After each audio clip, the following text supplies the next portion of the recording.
Hello, and welcome to the Ask Ezra podcast, real people with intimacy challenges and real intimacy coaching.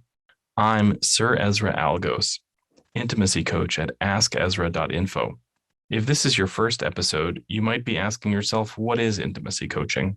One definition is that an intimacy coach helps people feel safer, closer, and more connected to their lovers, friends, and even themselves. It is my goal to help people become closer to the people that they care about. So join me for this session already in progress. Honestly, I've kind of just taken a break from the scene a little bit. I just needed to clear that part of it, when sometimes people say this with vanilla dating, when it feels like it's starting to become a chore, take a break from it. It's no longer fun anymore. And that's kind of how I was feeling. So yeah, right now I'm not active at the moment, even though I wasn't really active before, but I'm not even going on FetLife. I'm just kind of minding my own business right now. Yeah. Well, you were meeting people on FetLife, right? Yes. Yeah. So that was, you were looking through the garbage. I'm sorry to say it. But it's just FetLife that people who are trying to meet people on FetLife are usually people who don't have resources or tact. So yeah, find events, be places, meet people in life. Well, even the event that I went to, it was weird. So yeah, we're talking about, you had that person who evaluated you from he was distance. Watching me the whole event, but didn't say anything. Yeah. That's a huge red flag. Creep, so weird. But then he pretended like he didn't see me. Yeah, and then a couple days later, he was like, I watched you get some pizza. You sat at a table 2 tables away from me, and then you went and talked to Melissa and this. And I'm like, so you were watching me the entire time. You did obviously see me. Yeah. But he just had too much pride, ego. I don't know what it was to say something to me first. Yeah. But the fact that he was watching me and I didn't know was a little weird. Yeah. I could see how that'd be upsetting. You weren't wasn't the best. You didn't give consent to be inspected and observed, right? Yeah. Without you expect a conversation to happen first. I can understand how that would be a really challenging experience. Right. But how has it been, just to kind of take the mental break from it? You're not putting as much emotional energy into it. How has that been for you? Honestly, it's been kind of nice. I think because I was putting a lot of pressure on myself. Being new is really hard because you don't really know what you're doing or who to talk to. And for me, I don't really know who to trust, obviously. I'm just a very trusting person. So I don't know. I thought that guy that was watching me at the event was a nice, normal person.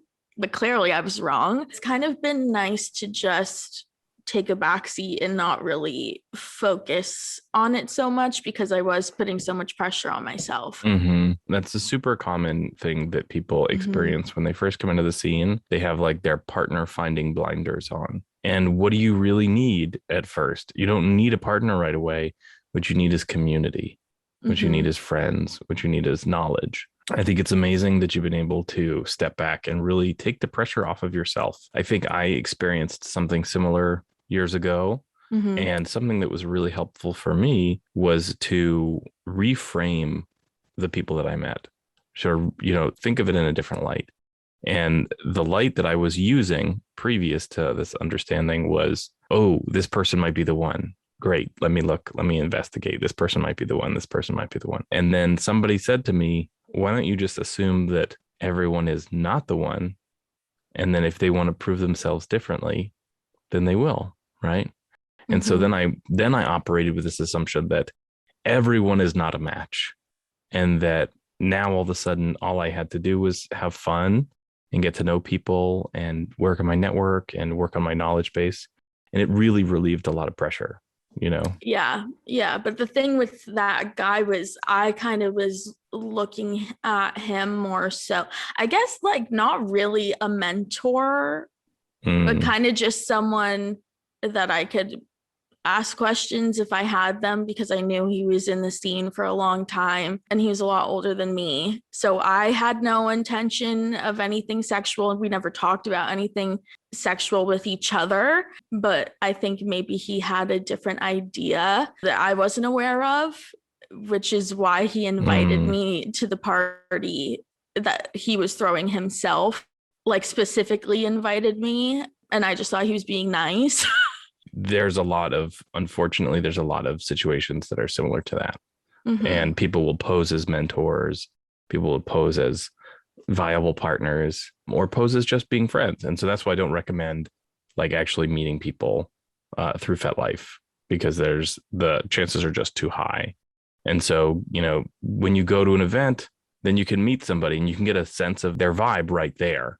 Yeah. Right. Which is something if you had seen this person in the first place, immediately you probably would have been like, wow, that guy is off. Yeah, is off his rocker. That's something to be aware of, is that, you can't judge somebody's demeanor really through the internet. And so it's important to focus on finding events and meeting people in person. The other thing that you can do to protect yourself is to take classes. There's a lot of online classes these days. I personally have a whole bunch of recorded classes on my Gumroad. So for example, how to find play partners is one of those classes, or how to negotiate is another one of those classes.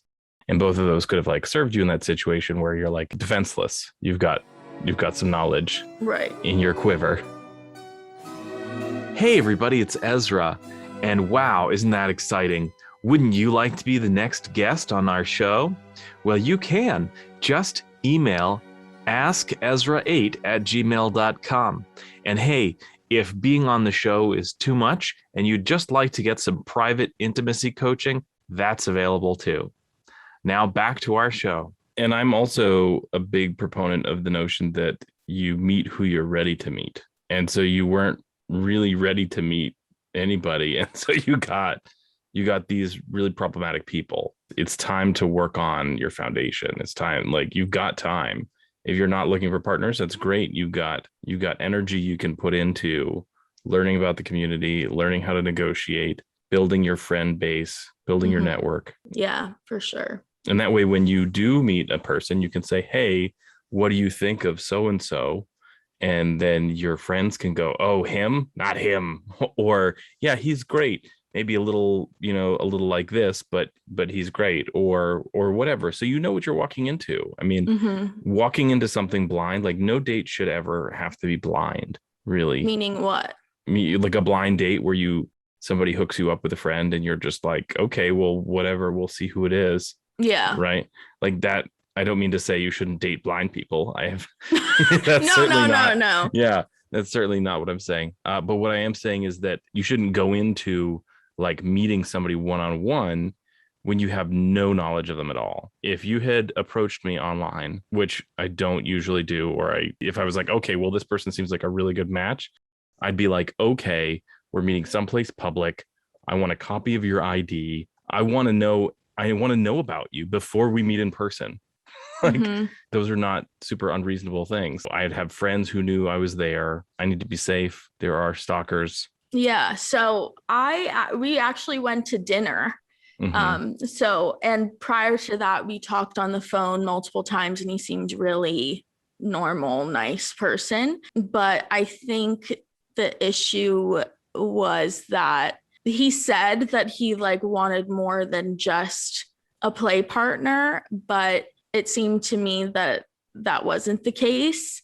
And so throughout dinner, all he wanted to talk about was like how we would have sex pretty much. And I was like, okay, this is like a little quick. And then I obviously wanted ice cream after dinner, right? Obviously, as one would. Yeah. And so I'm like, let's go get ice cream. And he's like, okay. So we started walking to the ice cream place and he like stops in the middle of the sidewalk and he basically wanted me to say, I don't remember exactly what he wanted me to say, but it was something that I was like, what the I don't want to say that. He wanted me to say like that I would be like his slut and call him daddy. I'm like, first of all, we're in the middle of the sidewalk. Two, I don't think we're at that level yet. I kept saying like, I don't want to say that. Let's just go get ice cream. Refused to move unless I said it. Yeah, well, that's when you walk away.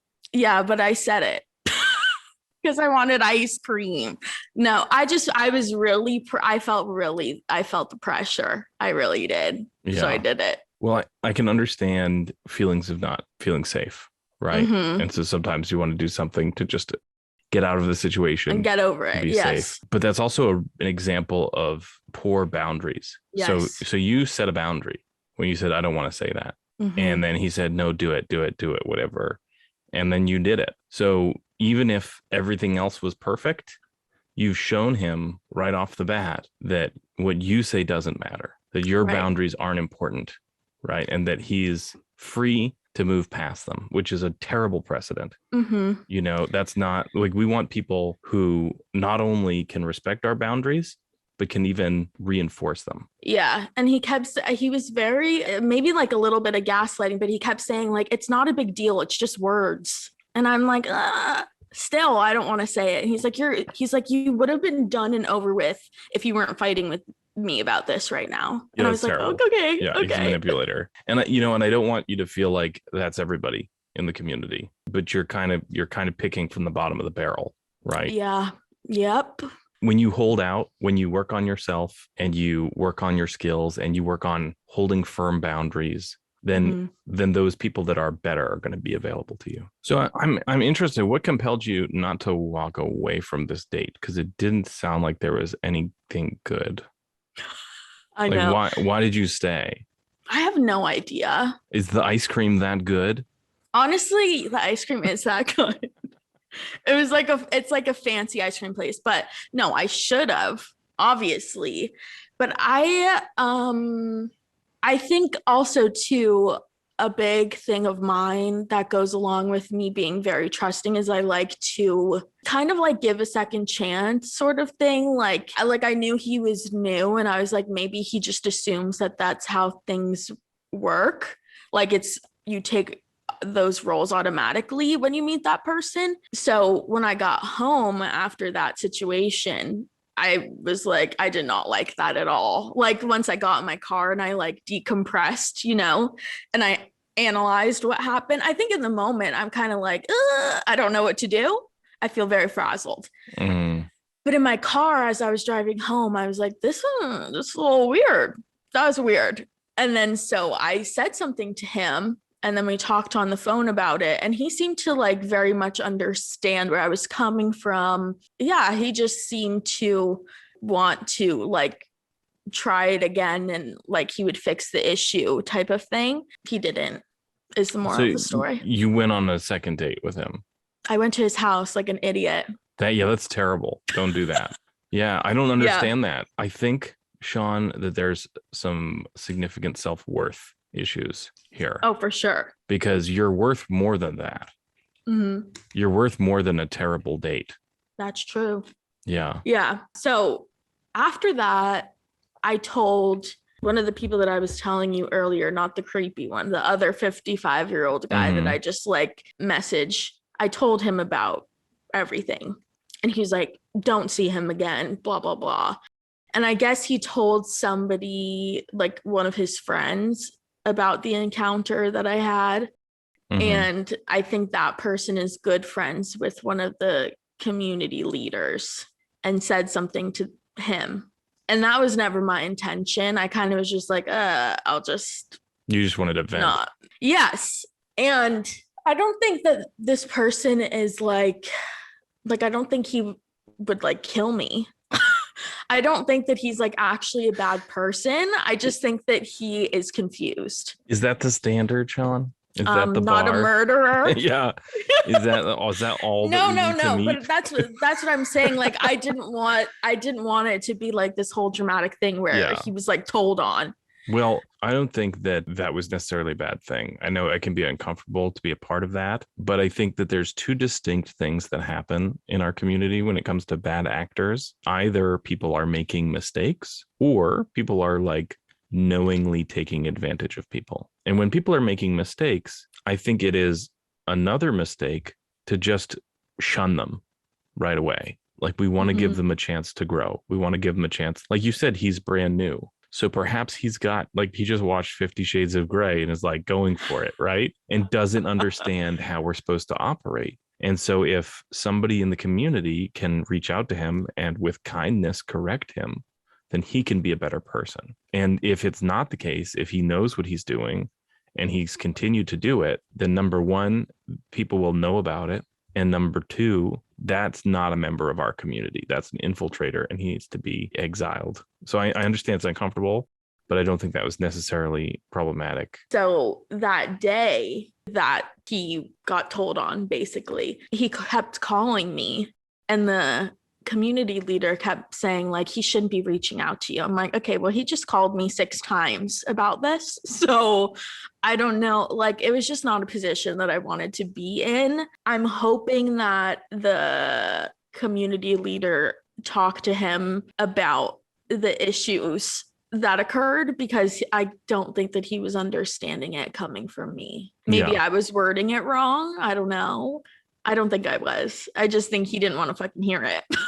Yeah, no, that's probably true. Yeah. And he was probably didn't have any blood in his head because it was all in his cock. Wiener. Right. Yeah. Yeah. He was just thinking about can I still get laid here? Yeah. Right. We have not been in contact since. But after that, I was kind of just like, yeah, I need a break because clearly this isn't working for me that well. And like half my fault. But also like people shouldn't be like that. Yeah. Unfortunately, they are. I Not know, everybody. it's so sad. Not everybody, certainly, but there's plenty of people out there like that. I think it speaks to your vulnerability, right? And you need to find a way to be not as vulnerable. You need to find a way to value your own time enough that when something's going terribly, you walk out. So I want to create an imaginary alternate reality, Okay. in which Shawn values Shawn's time enough that when he starts acting like an asshole, you get up and walk away. You say, hey, you know what? This isn't working out. You get up, you get your own ice cream, and then you go home. Yeah. I don't have the balls for that. Why not? I don't know. You need them. Scary. So what? It's scary sitting down with an asshole and then go into his house. Yeah, that's scary too. Hey, everybody. It's Ezra. Do some of these challenges sound like some of the things you've been dealing with? Maybe your challenges are very different, but you just love to have somebody to work on them with. Well, you're not alone on your journey. I'm here to help. So email askezra8@gmail.com or visit us at askezra.info, and maybe we can set up a session where we just focus on you. All right, back to the last component of our show. In negotiation, we talk about a BATNA, best alternative to negotiated offer. Like, for example, this is a preposterous example, but like if I'm sitting down eating a cheeseburger and somebody wants to get me to eat in their restaurant, I already have a cheeseburger on my plate, right? That's my best alternative to a negotiated offer. So the person who wants me to go and eat at his restaurant has to give me an offer that's better than my cheeseburger. So you have a BATNA. You always have a BATNA. You always have an alternative to a negotiated offer. So if somebody wants to negotiate with you, it's not them or nothing. It's them or whatever you already have. And time alone is not worthless. You could go have that ice cream in peace. That's your alternative. You can go home and masturbate. That's your alternative. And it's actually like better. Like, what do they say? Like 20%, 30% of females have an orgasm in a first time encounter. And I like don't know the stat, but probably 95 or something have an orgasm when they masturbate. So like that's a better offer. I know. Right? I think you need to step back and really realize what value you have on your own. If you're really struggling to value your own time, then you can plan a date while you also have an alternative. So you could have your friends, let's say your friends are hanging in just eating ice cream, right? Okay, They're back to the hanging ice out. cream. They're hanging out in the ice cream place. And you know that at any moment you can go and be with them instead. And that's going to help you feel like you have an alternative. Like if you don't feel safe saying no, if you don't feel safe getting up and walk away, then you shouldn't be on a date, at least not alone. Maybe you can bring somebody with you. That's not inappropriate to be like, yeah, we can have a date. My friend's coming. And then you can tap your friend on the knee and then they know that means it's time to f off. That can be their ripcord where you're like, okay, go leave us alone. Or it can be like, hey, we need to get out of here. right? And you don't have to say that at all. You can't be feeling trapped in a date. It's not safe because we can't depend on that person to be a good person when we don't know them. Exactly. So that's kind of what led me to just be like, yeah, gotta get off of that for a little. Because clearly it wasn't working out for me. Yeah, the way that you were going about it was not the way to go about it. Yeah. And I'm not making a value judgment. We all do things. Do you mind if I ask you how old you are? I'm 23. You're 23. Okay. I never thought I would find a kinky partner at 23. And I decided that I was going to just forget about that and find a vanilla wife and have a kid and have a house. That's what I did. I gave up on my own sexuality at 23. So you're ahead of me. Okay. You're ahead of me. Look at me. Yeah. Maybe you won't even have to have a divorce. Oh, so you did do that. I did do that. Yeah, no, I absolutely, that's my life. Thanks for watching the Ask Ezra podcast. If you enjoyed this episode, share it with your friends on social media. If you would like to review this episode, please do so at Apple Podcasts or wherever you get your podcasts. If you'd like to support the episode, go to patreon.com/askezra, and you can sign up for our mailing list at askezra8@gmail.com. Lastly, if you'd like to find out if intimacy coaching is right for you, visit askezra.info. Thanks for watching, and don't forget to tune in next time.